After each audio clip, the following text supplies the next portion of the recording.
And welcome back to the Engage 8 podcast. 3 episodes in a week. Me and Robby are just on a roll. Grinding. Brought you the college football rankings reaction yesterday, and today we're here to give you our Week 10 preview thoughts. So let's jump straight into it. LSU, Alabama. Robby, what are your keys to this game? For Nick Saban, keep Jaden Daniels off the field. There's no bigger key to stopping Alabama, because if you keep that guy off the field, the defense that Alabama will have to go up against, LSU's defense is just it's not non-existent, but in terms of the secondary, at least, it's just it's Swiss cheese, man. We saw it week 1 and it never really changed. It's had its times where it's been okay, but even then I just feel like those were inferior opponents. In Alabama right now, especially offensively, I feel like Jalen Milroe's finally catching his groove a little bit. Jermaine Burton's kind of showing up a little bit. And the run game is, I wouldn't say it's here, but once again, it's kind of showing flashes. And this defense of Alabama, I think, has the capability of stopping Jaden Daniels. The defensive line, especially Miles Turner. That's not who I'm talking about. Dallas Turner, actually. This kid he's a special talent. He's been a special talent the entire time. He's just kind of been in the shadow of Will Anderson his entire career. This kid's going to get home, I feel like. The offensive line down in Baton Rouge, they're good, but the defense of Alabama has a lot to bring. Their secondary is also really good. I think we can talk about this as one of the better defenses Saban's had in the past 5 or 6 years, and I think he's said that. He's been on record to say that. So keep Jaden Daniels off the field and set up Jalen Milroe so he can get in those grooves and hopefully find holes in this big defense. Yeah, I mean, this Alabama defense has studs all over. You got Dallas Turner, Malachi Moore, Kool-Aid McKinstry. Like, there's guys everywhere. We can even name more. But my thing is that the last time Alabama played an offense of this caliber, which Texas with Quinn Ewers, it struggled. It struggled to cover deep. It let explosives happen on them. And to be honest, they haven't played an offense of this caliber in a while. So I'm wondering how they're going to prep it.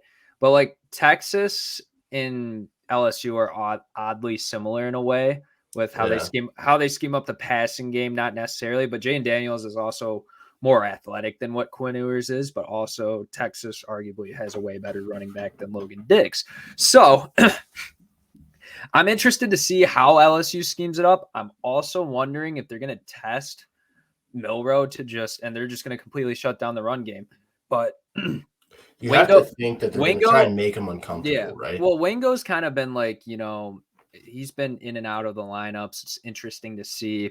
The 4 transfer corners that have gone to LSU really are like not playing anymore or have been hurt. So it's really interesting to see, who they're going to throw out secondary. So I don't know. I mean, they have studs on defense. LSU does. You got Harold Perkins, who's just been a misutilization so far his whole entire college career. And then Mason Smith's not the player that he was last year. So it's really interesting to see. I think we're going to see the best of both teams in this matchup. I heard a stat where Jalen Milroe throws the balls. Like, he has like a 64 total completion percentage, but when he throws it deep, it's like 60% still, which is crazily absurd.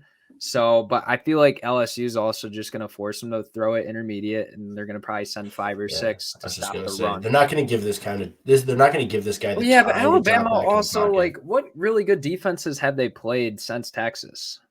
Yeah, but we're not talking about a good defense here. We're not. But, I mean, they have disruptors on this defense compared to others. I mean, you can argue Texas A&M's defense is disruptive, but they cause havoc. But I'm interested to see how this game goes. I don't even have a prediction on it. I think LSU is going to do. I think Jaden Daniels is going to be the first quarterback to go 2-0 and win back-to-back games against Nick Saban. No one's ever done that, especially in Bryant-Denny Stadium. So I just don't see a world where this team does not win. I think LSU's got a lot that they want to still prove, and I think Jaden Daniels needs this game to continue to add to his resume when going into the NFL. So we'll see, man. This is a big test for Brian Kelly. I mean, Jaden Daniels, arguably the best quarterback in the country right now. He's definitely, in my opinion, the most talented. I wouldn't say he could be the most polished. He could be. He could prove I that mean, it's this week between him and Penix right now at this point, for the most sure. polished passers. So, For sure. yeah, I just think Jaden Daniels, like the one thing that he really struggled with last year is throwing the ball down the field. And I think with the receivers definitely exploding a little bit more in Brian Thomas leading the nation or tied for leading the nation in touchdowns, and Malik Neighbors leading the country in yards. Like, this passing offense is deadly, and the O-line is actually pretty solid too in pass protection. So I'm interested to see, because Jaden Daniels, if this LSU team got the play from him last year, they would arguably be like 4-4 or, Oh, almost. dude, absolutely. So that's why, like, if you listen to me and Robby in week 1 or week 0, we were like, well, we think Nussmeier should be playing because Jaden Daniels, hasn't been proven as a passer, and he's proved everyone that's doubted him wrong. And that's right. And we weren't the only ones doubting him. Like, oh yeah, no, like there was a consensus around the country that was just like, yeah, dude, this kid can't play. He can't throw it. He's just a scrambler. He's a Terrell Pryor. That's honestly, at that point in the season, at that point in his career, it was the most realistic comparison. He has levels to his game now, which is something you really like to see. And I don't want to like rain on his parade at all, but I do wonder how much the help of Malik Neighbors and Brian Thomas has been to this, uptick in efficiency in the pass game, as well as just the overall threat of it. Right, but I mean, if you look at every single looking great passing attack, it's all because of the receivers and the quarterback. Like, you need both to be successful. You can't have one. Yeah, they got a great line. Yeah, their line, like, their starting right tackle is hurt, and they're throwing a freshman out there, which is interesting. So let's see how disruptive that gets, but we'll see. I mean, it's going to be a fun matchup. I'll be watching. You better be watching. I know Robby's going to watch. Oh, absolutely, man. Tell your grandma to tune in or whatever. All right, let's get into let's get into Bedlam. Oklahoma versus Oklahoma State. The last time we might see this rivalry for a while, and Mike Gundy and those Cowboys are fired up. The Pokes, they're going to be poking the hell out of Oklahoma, in my opinion. They've been playing really good. I think they're on a 4-game win streak or something as of recent. And it's all due to the success that they've had with Ollie Gordon in the run game, which Oklahoma, how they got beat last week, dumb decisions and turnovers, and, allowing big running plays and allowing to just get run on constantly and consistently. And guess what? This kid leads the nation in rushing right now. And guess what? He's probably going to win the Doak Walker. So, and Alan Bowman's been playing good, ever since he's been named the starter. Like, their offense has just had a lot more consistency in general. Mm-hmm. This defense does concern me a little bit with how much are they going to generate stops, but if they're just going to run the ball the whole entire time and keep Oklahoma off the field. Oklahoma, they just like to play outside the numbers. That's literally their whole game. In my notes, I literally put they like to attack laterally and not vertically. No, and I don't think that Oklahoma is going to be able to play that way against this Oklahoma State team. Like, they're not going to be able to, you can try and control it, but at that point, you might as well just go for every shot that you can. With Dillon Gabriel, it's a little bit hard because, what we just criticized Jaden Daniels of before the season, Dillon Gabriel's kind of just proven that now, a scrambler that can't throw it down the field. Mm-hmm. So, without his best weapon, he's just not looked like the same guy, and that best weapon is Andre Anthony. But even then, he wasn't a deep play threat kind of. He is the guy that kind of perfectly fit their scheme, which was to attack the outside the numbers, attack the sidelines. Andre Anthony is a great possession catcher. He's going to make the catch. He's going to get your few yards after the catch. He is a run after the catch guy. He has that ability. Yeah, if you look at his flashes at Michigan, like, it was stuff after the catch and being a possession receiver. Mm-hmm, for sure. And so without him, I think Dillon now has had to rely on other guys and just hasn't been able to get in the same rhythm. But at the same time, they don't have talent at Oklahoma, though. No, absolutely not. There's never been a talent problem at that university since even Lincoln Riley's been there, and we know that. I just feel like he isn't probably the best quarterback in the room, in my opinion. But at the same time, it's so much about just the whole team in general, right? Like, the defense letting up as much run as they did, letting up as much success in the run game last week just does not give confidence to you as an offense, because it honestly puts more pressure on you. And I think we've learned that Dylan Gabriel, besides in the Texas game, under pressure just isn't – he's not the best. He's not the best. And Ollie Gordon is going to perform in this game, whether you like it or not. This team knows the run is coming. I still don't think it's going to be able to stop it. Yeah, but all these teams have know the run has been coming, though. It's not like it's like right. this That's big exact surprise. right. So. That's what I'm saying. It's just like, and I think this is a game where we might see Ollie Gordon utilized a little bit more in the pass game. I mean, for sure, it's definitely something to watch out for. The versatility of this kid is going to be on notice, and I think if nobody's been watching him yet, like everyone will be put on notice because this is a big game. I mean, I'll be completely honest. I haven't really watched too much Oklahoma State. I actually looked at some film today along with a couple other of these teams that we were talking about. But yeah, Oklahoma State, like they're a good team. And I think like if Ollie Gordon was 75% of the player that he was, like they'd be struggling a lot, but he is arguably the best running back in the country. So, and Alan Bowman's playing good. This defense plays good enough. And I think if they can control the clock and control this game, Oklahoma's going to find themselves in a lot of trouble, and Oklahoma's been like not good. They've been messing around. They've been turning the ball over. They haven't had, consistent offensive success, and they can't stay on the field. And if you can't do that against this Oklahoma State team, you're just exactly. And it's like when you are so dominant in the run game, it makes every possession that opposing team has mean that much more. And when you feel the pressure and let the pressure of those possessions get to your head, you're just going to crumble. It's as simple as that. The turnovers will start to happen. The stupid mistakes at the line of scrimmage, not reading a coverage correctly, maybe not calling it or checking off of a play, whatever it may be. It does put a lot of pressure on you as a team because you realize that, hey, if I give up this ball here, I'm not going to get it back for another 6 minutes, 7 minutes, which is just a lot of time in football. So if Oklahoma State can dominate in that way and really impose their will like that, I don't see why not. And yeah, I fully agree that if Ollie Gordon is not the guy he is, Oklahoma State, we're not even talking about them as a realm of possibility upsetting this win or upsetting this team. But speaking of upset pick number 1, both from me and Robby, previously discussed. We really like this team, man. So we're gonna play the sound. There you go.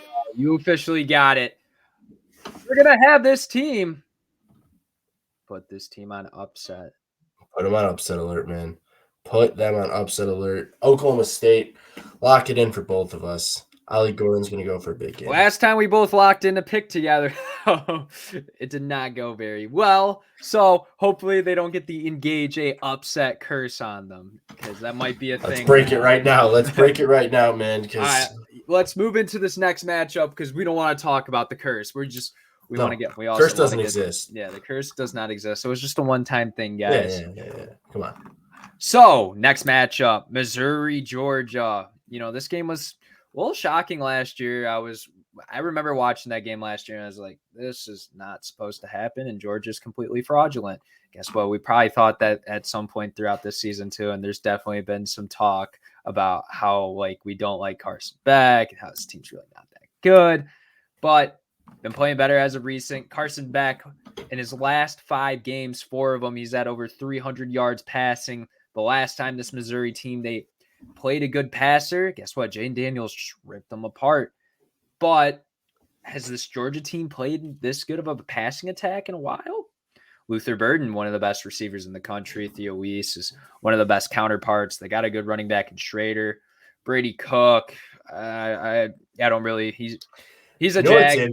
What's interesting though is if you look at Brady Cook's stats and you look at Carson Beck's stats, they are very similar. Yeah, but Carson Beck, if you watch the tape, Carson Beck, I mean, I don't think Brady Cook's that good. He hasn't been that good throughout his college career. And in the one time that he had to show up, he didn't. He threw his first pick in a game that he didn't throw a pick for so many amount of attempts. And guess what? He did it against LSU. I just don't think he's meant for the big pressure. And Georgia is going to I don't think this Missouri offensive line is that good, and I think Georgia's going to be able to get after them. I also think Georgia might arguably have the best secondary, if not already have the best secondary in the country.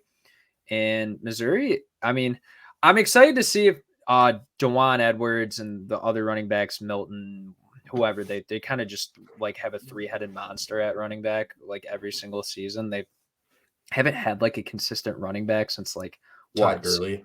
No, I'd say like Swift or Nick Chubb. But even with Swift, it was him and Michelle. Yeah, like I mean, there was still I guess you would say, but I mean that's how you're supposed to. I mean, if you're just that loaded at running back and have that talent, then I mean, use it to the best of your ability. No, I'm not going to tell you how to coach. I'm just going to analyze and be here on a podcast, not coaching on Saturdays, unless someone wants to hire me, of course. Then I'll gladly. Hey, how about that team on your hat, huh? Yeah, I mean, hey, they could use me, but apparently, we're offering Urban $100 million and he's in town, so we'll see. He's always in town. I think he actually lives in East Lansing now. I think he's going to be living in East Lansing come December. So heard it here first. Heard it here first. But no, in all honesty, I think like it's almost a test matchup, right? Like you study all these teams, like when you're in a class, you study all the material and then you go in, and this is a test for the Georgia secondary because they haven't played a passing attack of Missouri's caliber, and Missouri hasn't played a secondary of Georgia's caliber. So it's going to be interesting. I'm excited. I'm fun. I know Georgia's favored by over 2 touchdowns.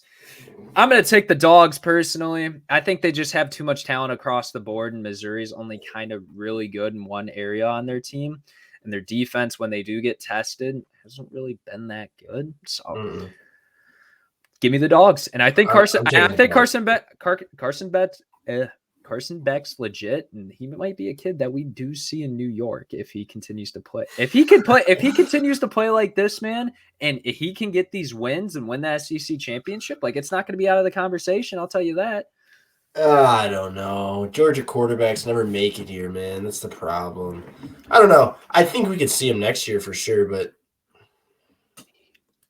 he's going to be a kid that's Penix is a more marketable name. Yeah, I'm not saying that like he's going to win it. Like, no, I'm not saying he's going to either. I'm just saying that I think there's. Hey, but the walk-on guy that likes to bang on dorms at like 6 o'clock in the morning after winning the national championship, he got there last year.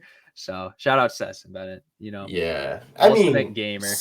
Stetson, no, but you win back-to-back Natty champs. We'll talk. You got to win. But like Beck's better than Bennett. You can't tell me he's not. Stetson Bennett's a winner, man.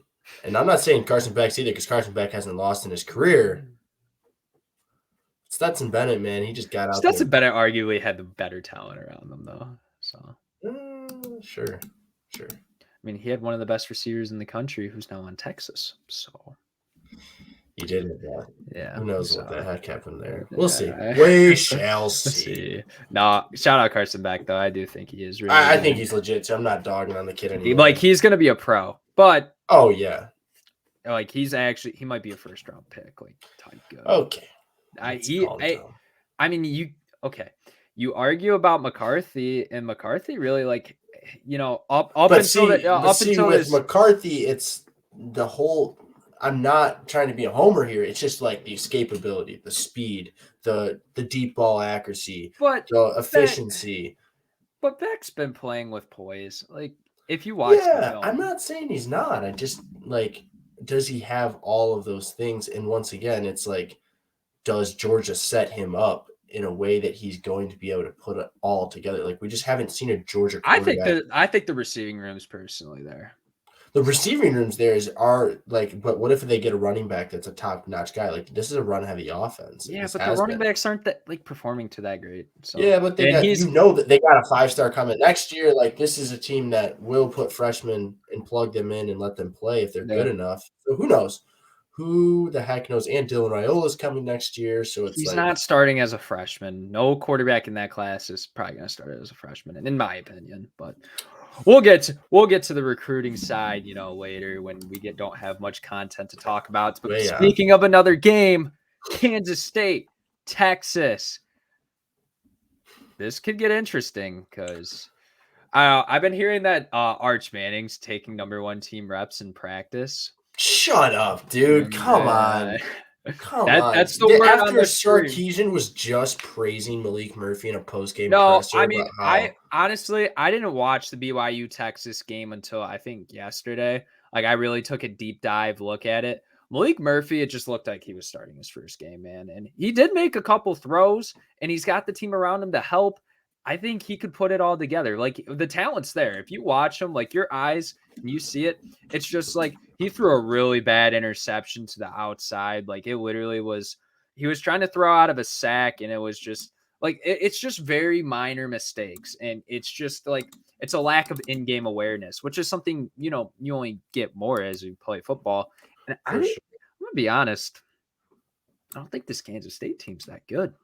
I think I fully agree with that. I think Phillip Brooks is good, the receiver. I really like the utilization of Avery Johnson and Walker Howard, but like they're only like I don't know. I honestly don't understand it, to be honest with you. Like, I get it. It's a power team with a 6-2 record, and what they lost to Oklahoma State and Missouri. And then who do they have wins against? I can't even remember. But no, like, seriously, I think it's only getting the amount of attention because Malik Murphy is, not an experienced quarterback. Yeah, I mean, their best win is wow. Okay. I mean, they've dominated recently, 41-3 win over TCU and 41-0 against Houston. Kansas State is ranked 23 for a reason, man. I mean, like, they're dominating recently, but like at the same time, like, they haven't played a team they have not played a team of Texas caliber, in my opinion. And yeah, you can argue the Missouri game was lucky. Like, that game literally came down to a 61-yard field goal. And then they only lost by one possession to Oklahoma State. So, like, I do believe they're going to keep it close, and they can generate stops on defense. That's something that we see. They do send a lot of pressure, and they will, like, get very aggressive, which is something I'm excited to see. But, like, Texas, like, how good is Walker Howard? Watching Walker Howard, though, because I watched some Kansas State. I was watching a lot of film this week. They call me film room Phil. Okay, so do they? Is that that's what I kind of was this week. But no, like, in between yesterday and today, like, I've been on it. And watching Walker Howard, that's what Kyle McCord's supposed to be. That is my best, that's my comparison. That is my dead ass comparison. Walker Howard is what Kyle McCord should be. Oh, I love that. Walker Howard's good. I mean, Kansas State won the Big 12 last year. Amen. And with him, I mean, Adrian Martinez, yeah, he was in there a little bit in his, like, 18th year, but, I think Walker Howard's good. I really do. Like, Avery Johnson, like, if you want to watch a kid fucking run the ball, watch him. Dude. I don't, like, their running backs aren't bad either.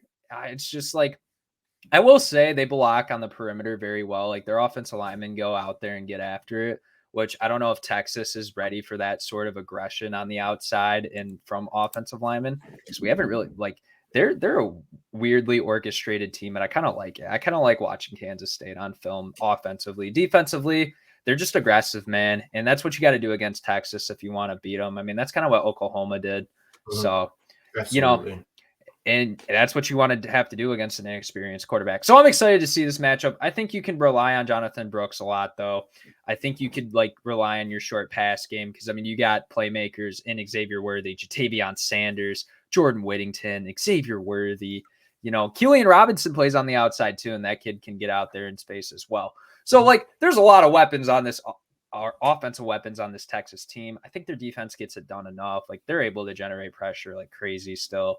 Their secondary is that's the only thing that really concerns me. But I know I rambled a little bit. But I'll reiterate the point that I saw in film against the BYU Texas game that I think that Kansas State will replicate against Malik Murphy, and that is you got to bring the pressure on this kid. He really does not do well. And that's something that Kansas State, like, even like, they probably don't have a bunch of NFL guys on their defense. Because I don't know, it's not mock draft season yet for me to pay attention. It's not prospect season, but like watching them, I mean, no one really like particularly stands out. Like, they don't have the Felix Azuma Adabuki or a guy on the outside like Julius Brents like they did last season. But like they're a solidly constructed team. So for sure, and once again, bring the pressure. Malik Murphy will fold in ways that a very inexperienced, just young quarterback would. Now, like you said, if Arch Manning is somehow taking first he's taking first team reps in practice, but I think it's just to, like, give the kid a little bit of experience while he can. So I truly think though that if they watch Malik fold, they're not just going to let the kid die out there. They no, have they're to put not. someone else in and get a different look and see how a kid is going to react. Like, I'm sorry, but they have a decision to make. Yeah. And if Quinn Ewers is not I going to mean, be it's coming not. back, Yeah, this is yeah. time to figure that decision I out. think And this is probably the last week. I don't know. I think this might be one of the because it's a week to week basis. It's kind of like on feeling. But like if you're Texas, you want Quinn Ewers to be 100% healthy, but you also don't have much room of margin for error because another loss, you're not in the college football playoff. So no, and even then, you still have to win out and have oh yeah, a little bit of help. So I think it's if they would definitely have a went out tricky spot. though, like Alabama's going to be a top 10 win. If they beat whoever they beat in the Big 12 championship and they dominate, like if they can dominate in that Big 12 championship game, they'll be fine. That's my personal opinion. So, I agree but with you, man. I mean, it's But in only order to dominate, in my opinion, they got to oh yeah, Quinn they got Ewers it. has got to be back. Yeah, Quinn Ewers like he's a very he's a pro quarterback. I mean, he's a first round pick. Like, He's a pro, man. He's such a pro. speaking of two pro level quarterbacks, first round talents, in my opinion, Washington versus Gosh, I would USC. hope so. I would hope these guys are first round talents, I man. mean, I don't know, with the way Caleb Williams wants to take his stock and make some Man, crazy remarks. man, He's still going to be the number one pick, though. Like, to be honest. he's gonna be the first quarterback Yeah, well, picks. yeah, okay. I If was going Marvin to Harrison say, wins the Heisman, dude, he might take this thing. and there's going to be some offensive lineman that didn't play that good that's going to traject up because of his physical measures. And then there's going to, yeah. And then there's going to be some defensive player that, oh, crap, we forgot about this guy until now. Oh, this guy, he's gonna be the what was that kid from Texas Tech? Tyrese Wilson. Oh my gosh, he's got Tyree the most Wilson. physical ability. Yeah, Trayvon Walker, which I mean, he's playing fine, but Tyrese Wilson sucks. No, Tyree Wilson. I was like, no, because analyzing the draft, I was like, dude, this kid literally like is first of all, he's got a ton of injury problems. Second of all, it's not like he was like physically dominant at Texas Tech, too. But anyways, No. He's on what team? The Raiders? Yeah. Just the dumpster fire of the NFL, nothing. Other than Max Crosby, we love him. Yeah, exactly. But yeah, Washington USC, this matchup, go back 5 weeks. This is the matchup everybody wants to see, man. This is going to be the two teams that decide who's going to win the Pac-12. Now, neither one of these teams might win the Pac-12. I mean, if USC wins it, they could be in it. So they could be, but I don't see that. My thing is like Washington can generate stops, and I think they will. They already did against a high-powered offense of unit, and USC. I mean, they get 5 touchdowns, but this is a game that, in my opinion, like let me just take a little sneak peek here. I'm very curious. What's the over/under for USC versus Washington? I have no idea. This thing has got to be above 60. Yeah, it is 76 and a half. 76 and a half, ladies and gentlemen. That is absurd. That is completely absurd. So that's literally what they are putting my baseline. My honest opinion, this is what I wrote down. I think Washington was overlooking Arizona State and Stanford for this matchup. And I think we're going to see all things on display against this because, I mean, if you look at Washington play the last 2 weeks, and I said this on Monday, they look like they just don't give a shit, like defensively. Like you just see like guys jogging on to the next play and keep jogging and keep jogging. They're like, hey, if we can give up a touchdown in here, our guy Michael Penix is just going to go out. Yeah, he's going to go back out and score. I mean, that wasn't the case in the Arizona State game, and against Stanford, that was. It's a dangerous way to play for sure, but I mean, when you got a guy like Penix at the helm, it's. Is that what USC thinks? Has that been like Riley's entire philosophy? Alex Grinch, is that what you're telling you guys? Hey, we got the best quarterback in the country. You don't need to generate stops. Just be out there and run some cardio. Bunch of Tony Snells out there. Dude. They're a joke. They're a joke.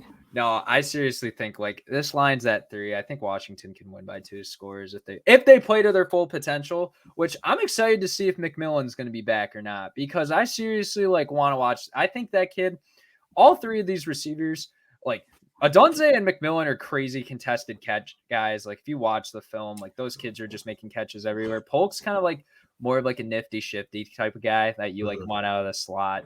So, and I mean, they've used Jeremy Bernard as well, which screw you, by the way, dude, because you shouldn't have transferred like the other receiver that transferred. I'm just kidding. Good job that you guys got out of there. You guys read the right situation, but. Oh boy. No, but in all honesty, like I think Washington's like gonna dog this US. I think USC's like, I mean, they're not dead, but like after watching you play Cal, like you're giving up 49 points to freaking what is his face? Francisco Mendoza or whatever his name is. Fernando whatever Mendoza. his name is over there. I think it's Fernando Mendoza, but still, like Cal's been a shitty offensive team all year.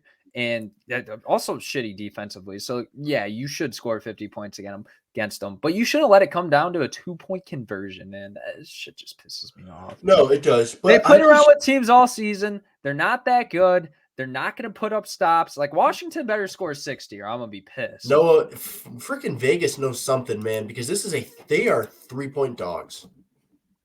What do they know that we don't? Is it Caleb Williams? Did he whisper in their ear that he's going to decide to show up this week? Did he like take like something out of Aaron Rodgers' playbook and go to the darkness retreats? Like going to darkness retreats is not a good idea. They led him to New York and he tore his ACL in the first freaking minute. So screw that. Yeah, I mean, I don't know. I'm just not a big believer in this USC team. I think personally they're gonna get toast, and you're gonna see me. If Washington scores over 60 points, you're gonna see me dressed as something crazy on the show. That's all I gotta say. So you better hope Washington wins if you want to see me in a funky outfit. All right, I'm intrigued. I don't know what this funky outfit is. Well, let's see. It might be a tie-dye sweatshirt. Might see me in a banana costume. There's a lot of realm of possibilities that can come if Washington scores 60 points. Michael Penix, you better be listening. I need to see this. Someone's got to clip this. Need to see this. Yeah. Someone's got to clip this and send this to Michael Penix and Kalen DeBoer. There you go. All right. Why is this a marquee matchup, you might be asking, if you're watching us on YouTube? It's for second place in the ACC, baby. It is. Virginia Tech's 3-1 in the ACC. Guess what? They're about to be 3-2 because seriously, Louisville. The one thing that Virginia Tech is really good at, and since they made the switch to Kyron Jones, another team that I watched on film this week, guys, I'm telling you, Film Room Phil. That is my new name. Film Room Phil. Don't know how that correlates to Noah, but it doesn't. But you need something that matches. Film Time Phil or Film Room Phil. Film Room Fernando. I like that better. No. Phil, has both the film, Phil. That one sounds Fernando. No. But it's just because of the F's. But anyways. Even though Phil is a PH. No, this Louisville team, I'm going to be disappointed if they can't, like, Virginia Tech's been able to be like a wagon running the football, man. Like watching them play as well. They love running. They love pulling their guards and tackles a lot. And that's something they're going to try to do. But if there's one thing that if you watch this Louisville defense, and especially at that Notre Dame game, they love shooting the gaps and they love being aggressive on defense. And I think that's something that we're going to see from this linebacking crew. And I think the defensive line is going to be disruptive. I'm interested to see if Virginia Tech, because like, when I was watching their game against Syracuse, which they dominated, by the way, in Syracuse, like they're kind of the opposite of Virginia Tech. They were great out of conference, but once they got to ACC play, I think they're 0-4 now. So, but no, in all seriousness, like Virginia Tech, they're a creative running team, and I'm scared if they're going to get into passing situations, because if that does become the point, Drones isn't necessarily like the most solid passer. I think that's pretty recognizable, but it was better than what they had before. But I think we're going to see Jawar Jordan have another great performance. I think we're going to see, I would love to see Jack Plummer play a little bit more consistent, but we'll see what happens with that. But no, in all honesty, like I've been riding the Cards all season. No reason to stop now. So we're taking Louisville, and they're going to be in that ACC championship game. We're 1 week closer every single week. Man, I love the enthusiasm for this team. Hey, this guy predicted this week 0. This isn't a mid-season thing. So yeah, let's keep it riding. I'm a Cards fan too. I'm going with the Cards. I think Jawar Jordan just lights this thing up. Yeah, but Robby What? had to hop on the hype train. Dude, how can I not, man? When you're a super fan like this guy, it's kind of hard not to. It's a contagious energy. Feel me? Yeah. All righty. So, It's hopping time. in to the favorite segment. So me and Robby already picked our one upset picks of the week. Time to give you our others. Others. Is it the same thing? I only got one other one, to be honest, but it's something absolutely absurd. But last time I made like an absurd upset pick, that hit. It was Army UTSA, and like UTSA was like 10.5 favorites. And guess what? That Army team, one of their 2 wins on the season, came away with it. So we're gonna. I want Robby to go first because we gotta save the best for last. Yeah. So this one is going to be one that's kind of out of character for me. I'm going super out of character. The Purdue Boilermakers. You thought, give me Noah Fafita over the UCLA Bruins, baby. I picked him last week. He showed up. Yep. Let the air horn go. He showed up for me last week, so I said, man, I got to ride with this guy again. I think this is a favorable matchup for the Wildcats of Arizona and just for, Fafita in general. He's at home. He's got a UCLA team that I do think is strong, but at the same time, when you got a guy that's hot with a receiver like McMillan, the way he's been playing, I don't see this defense. Well, yeah, and I mean Arizona's defense has been playing good lately. Like UCLA, I mean they're not comparable to Oregon State, but like in terms of like their success on offense, it's kind of similar in a way. So, and UCLA's been really weird all season, right? And the only thing that you will say is like UCLA's like Letu and that defensive line's been able to generate a lot of pressure. But I don't know. It's a really good 10:30 matchup or 11 o'clock, whenever the kickoff is. Right. The time that I'm in bed and then I'm like, oh, I need to turn something on to fall asleep. Like Arizona's just like that. No, this game wouldn't make me fall asleep. No Fafita gets me. Well, maybe when Arizona's up by 20. All right. Crazy upset pick happening. And honestly, there's not too much logic behind it. So don't go to your DraftKings or whatever sports book you use. But Sportsbooks wants to sponsor us. Feel free to reach out. Robby's legal. I was just gonna say, unless Prize Picks wants to, then we'll obviously take it. Yeah. So, but no, well, I'm taking Jacksonville State. They're 16.5 dogs. But guess what? South Carolina, they're dying. They're looking just for this season to be over, man.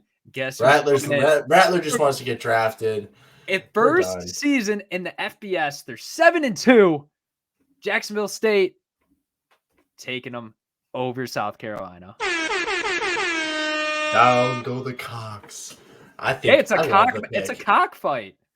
It's a cockfight. Dude, they better make this like an every year matchup because seriously, it's interesting. No, this line's moved down 1 point. Vegas must be knowing something. No, the only thing that concerns me is the 2 teams that they have played that are legitimately good, in Coastal Carolina and Liberty, kind of like dominated them. But at the same time, like South Carolina hasn't done shit all year.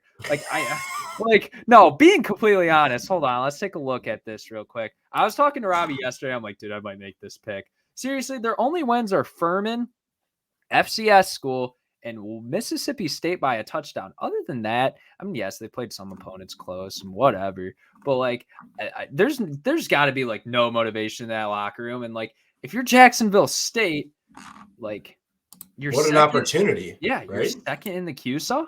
Like, this would be a huge win for your program. To get a Power 5 win in your first year in the FBS is crazy. And guess what? We've seen crazier things. We've seen FCS teams go out and beat the big dogs. Robby knows. So you can tell by the face, he's not very pleased that I made that comment. Is that an App State reference, sir? Yes, it is. Oh, okay.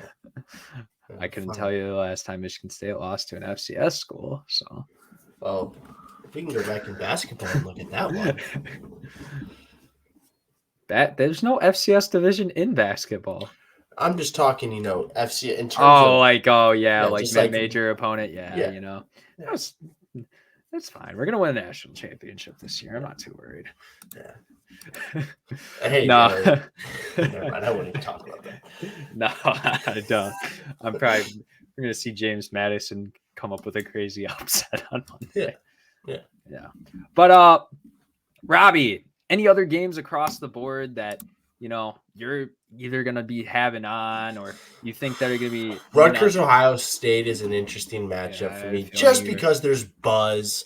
But I'm not really buying the buzz because I think Ohio State gets that number 1 ranking, and if the toughness is really the persona of this team, and I would say it's the unsatisfied attitude that they have to play with that Ryan Day's been preaching, then this game should be a breeze, even though they are going to be in New Jersey, and Rutgers is a tough opponent to play at home. Piscataway, baby.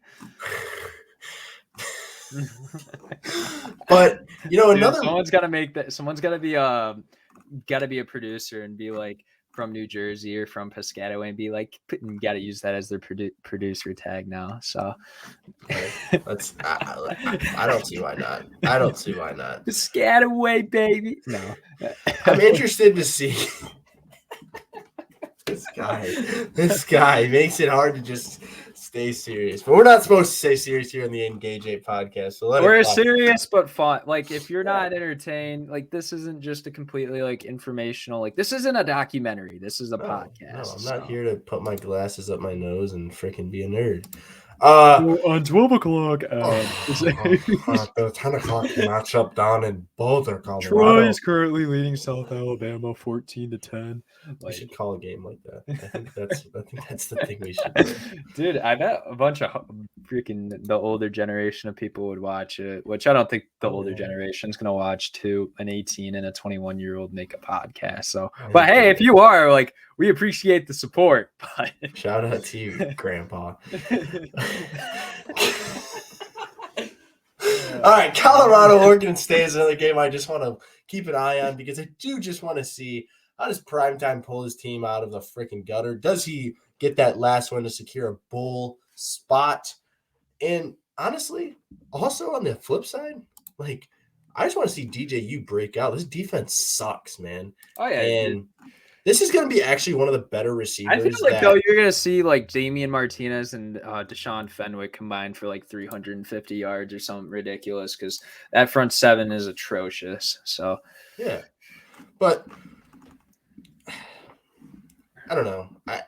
I like watching Colorado for some reasons, because I think it's truly a treat to be able to watch. He's a bandwagon. I ain't a bandwagon, dude. I just think it's an absolute pleasure, the fact that I was Michigan born in the same time that Travis Hunter. Likes Colorado. Shut your mouth, man. Shut your mouth.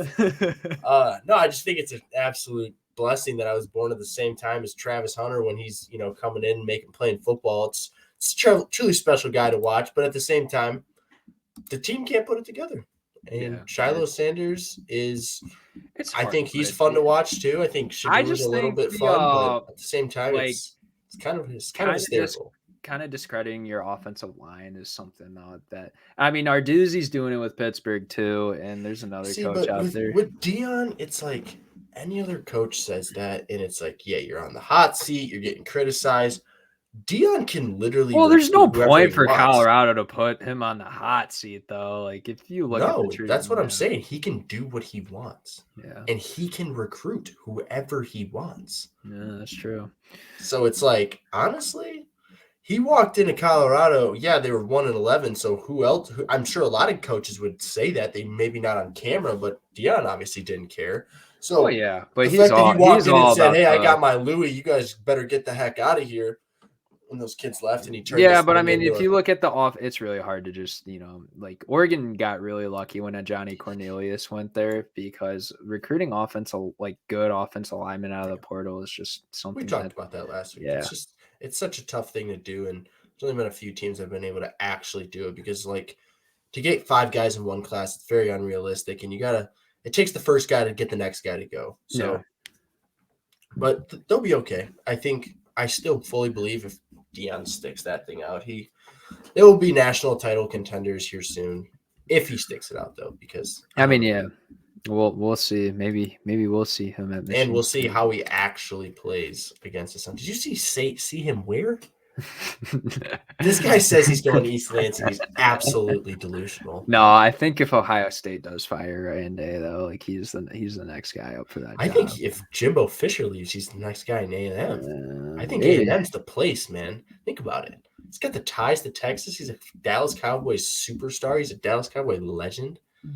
No, if See him in the Norvell landscape. ever leaves, what's its face, Florida State, he'll go there. But No, I think he's giving me. I think we're seeing him at Bama once Nick Saban's gone, personally. But anyways, some games actually, funny enough, you mentioned Texas A&M. I think Texas A&M Ole Miss will be interesting at noon for sure. Notre Dame Clemson, I'm probably gonna have some eyes on just because I'm curious to see, Clemson being on a down year, how do they still perform against a team that I think, like, in terms of power ratings and like on paper wise, they're eerily similar. Like, there's only a reason why Notre Dame's a 3-point favorite in that game. Mm-hmm. So, I mean, Iowa Northwestern could get interesting. I'm excited to see how. No, I mean, it's a legitimate question. How does Iowa's offense look without Brian Ferentz? It's terrible.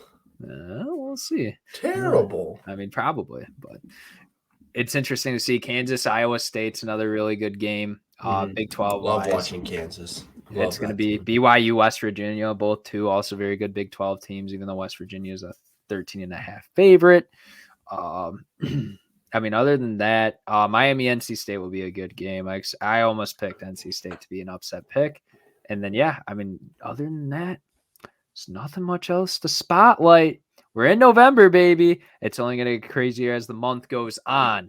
And me and Robby, we're going to be here with you on the ride all the way there. On the ride all the way until Urban Meyer is the head coach in East Lansing. Yep, that's when the podcast ends.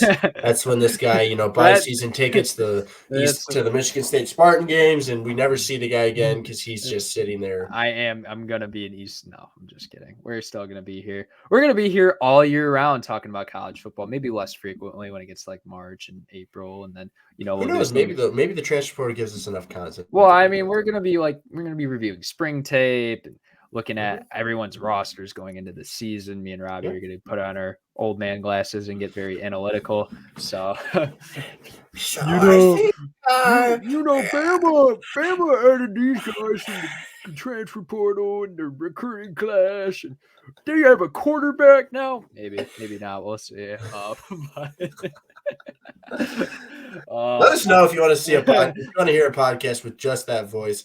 I think listening to that on Spotify and I just think that's gold, man. And you just have your windows rolled down and like rush hour traffic. Yeah, and just people are looking at you like, what the fuck are you listening to? Be like, it's the Engage A podcast. Get with the program. No, but loser. Dude.